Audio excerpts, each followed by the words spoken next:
Hello everyone, जय हिंद। मैं हूं doctor Prashant Jagta, former assistant commandant central industrial security force and one of the top educators on Unacademy platform for CPF assistant commander examination, CDS and AFCAT examinations. इस channel पे आपका स्वागत है। अगर आपको हमारे ये वीडियोस अच्छे लगते हैं तो लाइक करना, सब्सक्राइब करना और शेयर करना बिल्कुल मत भूलिएगा। और हमारे साथ हमें फीडबैक देना मत भूलिएगा। आपकी जो भी क्वेरीज है इस सीरीज़ में, प्रशांत सर है ना, इस सीरीज़ में मैं आंसर करूँगा। तो आज का डिस्कशन का टॉपिक ये है, ये यहाँ इस सीरीज़ में मैं छोटे छोटे वीडियोस बना रहा हूँ जिसमें आपकी जो क्वेरीज है ये 5 से 10 मिनट में मैं आपको डिटेल में एड्रेस करने की कोशिश कर रहा हूँ। तो आज बहुत सारे स्टूडेंट्स मुझे पूछते हैं कि सर सीपीएफ असिस्टेंट कमांडेंट का जो रिटर्न एग्जामिनेशन रहता है, जिसमें पेपर 1 और पेपर 2 रहता है, तो उसमें टारगेट कितना रहना चाहिए, कितना टारगेट रखना चाहिए ताकि एग्ज़ाम क्लियरली गारंटी के साथ क्लियर किया जा सकते। तो आज मैं इसके ऊपर बात करूंगा। जैसे कि आप मैक्सिमम लोग जानते हैं कि सीपीएफ असिस्टेंट कमांडेंट का रिटर्न एग्जामिनेशन में उसमें 2 पेपर रहते हैं। पहला जो पेपर रहता है उस पेपर को हम लोग बोलते हैं ऑब्जेक्टिव पेपर, जिसका नाम है intelligence, general ability and general studies वाला ये पेपर है। 250 मार्क्स का ये पेपर है जिसमें 125 एमसीक्यू पैटर्न वाले क्वेश्चंस रहते हैं, जिसमें आपको मल्टीपल चॉइसेस मिलते हैं। तो इस पेपर में आपका जो टारगेट है, इसमें history, geography, polity, economics, current affair, general science और इसके साथ साथ general mental ability, quantum reasoning, data interpretation, ये सवाल आते हैं 125 टोटल। ये जो पेपर है इसमें आपने टारगेट करना चाहिए। देखिए, जो टॉपर है ये आज तक 178 का और 2017 का टॉपर आ चुका है। मतलब इससे ज़्यादा अब तक जितना भी रिजल्ट डिक्लेयर हुआ है उसमें किसी को भी मार्क्स नहीं आए हैं। और इसमें जो कट ऑफ लगे हैं मैं आपको बताता हूँ। 2017 का कट ऑफ लग गया था 123 मार्क्स, 2018 का कट ऑफ लग गया था 95 मार्क्स, 2019 का कट ऑफ लग गया था 117 के आसपास, 2020 का कट ऑफ उसी के आसपास लग गया था 115 से 120 के बीच में। 2021 का कट ऑफ शायद ज़्यादा लग सकता है, लेकिन 2022 का कट ऑफ जो एक्सपेक्टेड है वो अगेन 115 से 125 के बीच में, अप्रोक्सीमेटली 120 के आसपास ही लग रहा है। तो अगर हम लोग ने पिछले 5 साल का एनालिसिस किया तो जो कट ऑफ है, मतलब the lowest mark of the recommended candidate जो है जनरल कैटेगरी के लिए हम लोग बात कर रहे हैं, ओबीसी का cut off approximately same general category की तरह रहता है। एससी का कट ऑफ अप्रोक्सीमेटली 5 मार्क से 10 मार्क नीचे रहता है। एसटी का कट ऑफ 10 मार्क से 15 मार्क नीचे रहता है। तो आप इनका जब कंसिडर करेंगे, ये अगर कट ऑफ है, ये लोएस्ट मार्क है, कभी भी कट ऑफ से आपके मार्क्स जो है लगभग एटलीस्ट 10 से 15 मार्क ज़्यादा होना चाहिए ताकि आपको गारंटी रहे।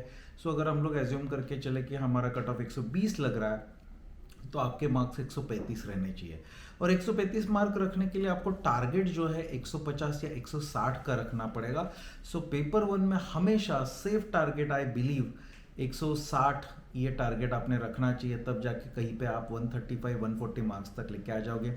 Because there is negative marking, कुछ गलतियां हो जाती है, कुछ हम लोग एक्स्ट्रा अटेम्प्ट कर जाते हैं, 100% श्योर नहीं रहता, कुछ डाउटफुल रहते हैं जिसमें नेगेटिव होने के भी चांसेस रहते हैं। So your target should be 160 marks, जिसके लिए आपको 80 क्वेश्चंस करेक्ट सॉल्व करने पड़ेंगे आउट ऑफ 125 क्वेश्चंस। सो ये आपका टारगेट होना चाहिए एग्जामिनेशन में, 160 marks for paper 1, so that there is guaranteed और देर इज एन एश्योरेंस कि आप रिटर्न एग्जामिनेशन का पेपर 1 क्लियर कर ही दोगे। और उसके साथ साथ आपका जो पेपर 2 है वो इसमें इवेलुएट भी हो जाएगा, चेक हो जाएगा। तो पेपर 1 क्लियर होने के बाद ही पेपर 2 इवेलुएट हो जाता है। अभी पेपर 2 का टारगेट कितना रहता है? इस पेपर में पेपर 1 और पेपर 2 दोनों के मार्क्स काउंट होते हैं फाइनल मेरिट लिस्ट में। सो पेपर 2 में भी बहुत अच्छा स्कोर होना बहुत ज़रूरी है। सो पेपर 2 का टारगेट कितना रहना चाहिए? तो पेपर 2 का जो टारगेट है, आपने आइडियली अगर आप सिलेक्टेड कैंडिडेट्स के मार्क्स देखोगे, जो तो लोएस्ट मार्क्स है वो जाते हैं लगभग अराउंड, आप एवरेज स्कोर हम लोग देखेंगे, टॉपर जाता है लगभग 120 के आसपास 200 मार्क्स में से।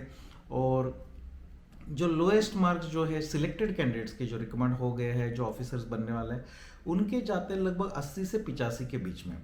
तो अगर इसका एवरेज निकाला जाए तो आपको लगभग 90 मार्क्स के आसपास टारगेट रख के चलना पड़ेगा, और ये गारंटी, इसका टारगेट फिक्स रहता है, उतना टारगेट अचीव किया जा सकता है। सो आप इसके लिए ट्राई करना चाहिए 100 मार्क्स को स्कोर करने का। अगर आप 90 टू 100 मार्क्स टारगेट कर रहे हैं तो आपको पूरा 200 मार्क का पेपर सॉल्व करना पड़ेगा, जिसमें 4 essays, 2 argument, 2 report, 1 precis writing, 1 comprehension और 25 मार्क का ग्रामर पूरा का पूरा शामिल है। उसका पूरा पेपर अटेम्प्ट करोगे तो ही आपके स्कोर्स 90 अबव जाने के चांसेस है, ज़्यादा चांसेस हैं। और सारा का सारा पेपर अपने क्वालिटी के साथ अच्छी तरह से आप अटेम्प्ट करोगे तो आपको इसमें काफ़ी सारे अच्छे मार्क्स, 90 प्लस मार्क्स आ सकते हैं। इसमें accuracy is the key. Grammar बहुत एक्स्ट्रॉर्डनरीली ज़्यादा मैटर नहीं करता, लेकिन बहुत ज़्यादा ग्रामेटिकल मिस्टेक्स भी नहीं होने चाहिए, बहुत ज़्यादा स्पेलिंग मिस्टेक्स भी नहीं होने चाहिए। आपका जो राइटिंग है क्रिस्प और क्लियर होना चाहिए, एक्सप्रेशंस जो है क्लियर होना चाहिए, और आपके आंसर कितने बड़े हैं ये कितने छोटे यूपीएससी को मैटर नहीं करता। यूपीएससी को चाहिए जो पूछा गया उसके रिलेटेड आपके आंसर स्पेसिफिक होने चाहिए, और क्वेश्चन की डिमांड को फुलफिल करने वाले होने चाहिए, इंसाइटफुल होने चाहिए, और ये फॉर्मेट में होने चाहिए जो अच्छा लगता है, जो क्लैरिटी ला सकता है। कम से कम एफर्ट में ये पेपर को इवेलुएट कर सकता है। ऐसे वाले आप आंसर्स लिख दोगे तो आपको पेपर 2 में बहुत अच्छे मार्क्स आ सकते हैं, और पूरा पेपर लिखना, टाइम मैनेजमेंट भी ज़रूरी है।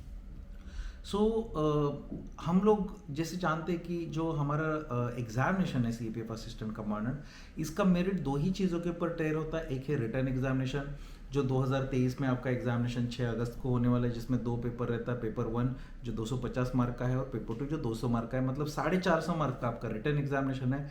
4.5 में से आपने टारगेट कितना रहना चाहिए? पेपर 1 में 160 टारगेट रख के चलिए, तब जाके आप 140 135 तक आप निगेटिव होके आके पहुंचोगे। पेपर 2 में आपका टारगेट 90 टू 100 होना चाहिए, मतलब 160 प्लस 90 अगर आपने देखा जाए तो आपका टारगेट दोनों पेपर में मिलके ये 250 के आसपास होना ही चाहिए।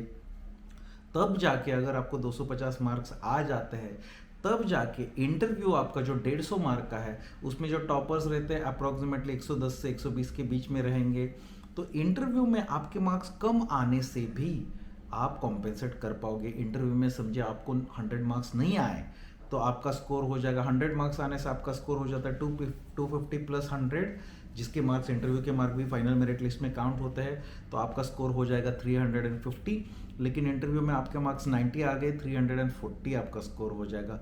अगर 80 मार्क्स आ गए, 330 हो जाएगा। आप कट ऑफ के, फाइनल कट ऑफ के बहुत पास में आ जाओगे, और आप बॉर्डर लाइन पे रहोगे, जिसका कोई गारंटी नहीं है। इंटरव्यू थोड़ा इधर उधर हुआ तो भी आपका स्कोर बहुत ज़्यादा अच्छा होना चाहिए। इसके लिए ही हम लोग पहले से तैयारी करके रखेंगे। इसलिए जो रिटन एग्जामिनेशन है उसका टारगेट 250 के आसपास रखिए। इफ़ यू स्कोर 250 के आसपास मार्क्स, आप अपने आप को हमेशा पीईटी, मेडिकल और इंटरव्यू के लिस्ट में पाएंगे ही पाएंगे। रिटन एग्जाम में ऐसा हो ही नहीं सकता कि आपका उसमें नाम नहीं आ रहा है, और आपका अच्छा खासा रैंक भी इसमें से आ जाएगा, और मोस्ट प्रोबेबली आपके ये चांसेस बढ़ा देगा कि आपका जो चहीता फोर्स है वो आपको मिल जाएगा। Thank you very much. आपके जो भी डाउट्स है प्रशांत सर है ना इस सीरीज़ में, आप हमें पूछ सकते हो।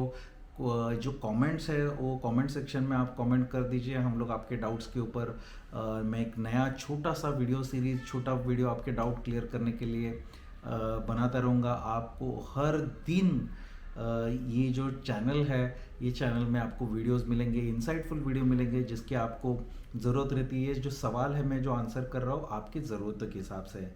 तो अगर आपको मेरा वीडियो अच्छा लगा तो लाइक कीजिए, सब्सक्राइब कीजिए मेरे चैनल को, और ये वीडियो को शेयर करना अपने दोस्तों के साथ बिल्कुल मत भूलिएगा, और कमेंट पक्का कर लीजिएगा। अनअकैडमी के ऊपर हमारे नए कोर्सेज भी शुरू हो रहे हैं। सीपीएफ का भी नया कोर्स शुरू हो रहा है, सीडीएस एफकेट का भी शुरू हो रहा है। आप हमारे साथ अनअकैडमी के टॉप एजुकेटर्स के साथ सीडीएस एफकेट या सीपीएफ या डिफेंस एग्जामिनेशन का प्रिपरेशन करना चाहते हो तो जो डिस्क्रिप्शन में दिया हुआ लिंक है उसके ऊपर आप कांटेक्ट कर सकते हो, और प्रशांत YT10 ये रेफरल कोड यूज़ करने से आपको अभी ढेर सारा डिस्काउंट भी मिलेगा। आइए और हमारे साथ अनअकैडमी के ऊपर भी आप पढ़ सकते हैं। Thank you very much. जय हिंद।